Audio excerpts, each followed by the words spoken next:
Hello மக்களை, விக்கிரவாண்டி இடைத்தேர்தல் திமுக வேட்பாளர் அன்னையூர் சிவா முன்னிலை. விக்கிரவாண்டி இடைத்தேர்தலில் பதிவான வாக்குகள் எண்ணப்பட்டு வரும் நிலையில் முதல் சுற்று வாக்கு எண்ணிக்கையில் திமுக வேட்பாளர் அன்னையூர் சிவா முன்னிலை வகிக்கிறார். விக்கிரவாண்டி இடைத்தேர்தலில் அதிமுக மற்றும் தேமுதிக புறக்கணிப்பதாக அறிவித்தது. இதனால் விக்கிரவாண்டி இடைத்தேர்தலில் மும்முனை போட்டி நிலவும் என்று எதிர்பார்க்கப்பட்ட நிலையில் திமுக பாமக இடையே நேரடி போட்டி நிலவியது. பாமக சார்பில் ஸ்ரீ அன்புமணி, திமுக சார்பில் அன்னையூர் சிவா வேட்பாளராக அறிவிக்கப்பட்டனர். விக்கிரவாண்டி இடைத்தேர்தலில் மொத்தம் 29 வேட்பாளர்கள் தேர்தல் களத்தில் போட்டியிட்டு உள்ளனர். விக்கிரவாண்டி இடைத்தேர்தலில் மொத்தம் 1,96,495 பேர் வாக்களித்துள்ளனர். விக்கிரவாண்டி இடைத்தேர்தலில் வாக்குப்பதிவு சதவீதம் 82.47 ஆகும்.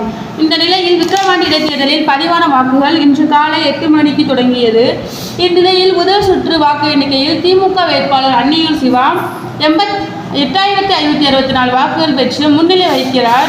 பாமக வேட்பாளர் ஸ்ரீ அன்புமணி 3,096 வாக்குகளை பெற்றுள்ளார். நாம் தமிழர் கட்சி வேட்பாளர் அபிநயா 431 வாக்குகளை பெற்றுள்ளார். தேங்க்யூ.